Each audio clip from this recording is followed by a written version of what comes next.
নমস্কাৰ কাৰ্ডম।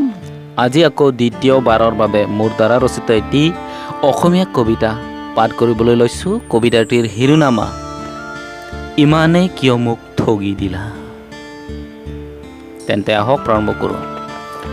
ইমানে কিয় মোক ঠগি দিলা, তুমিওতো জানা তোমাৰ প্ৰতি মোৰ কলিজাত লাগতিয়ালকৈ মৰম চেনেহ ইমানে পৰিপূৰ্ণ।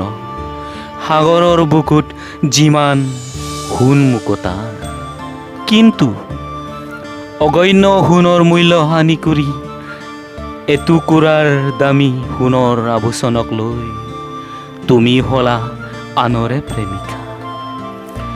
মিছা মৰমেৰে মোক মিছাৰ চুমা দি বৰষাৰ নামত তুমি হৈ গলা এজনী মায়াবী অসুৰৰ ভাতী। সত্যৰ প্ৰতিমাক তিৰস্কাৰ কৰি দুখীয়াৰ ল'ৰাৰ বুলি মোক ইমানে কিয় ঠগি দিলা, তুমি মোক ইমানে কিয় ঠগি দিলা।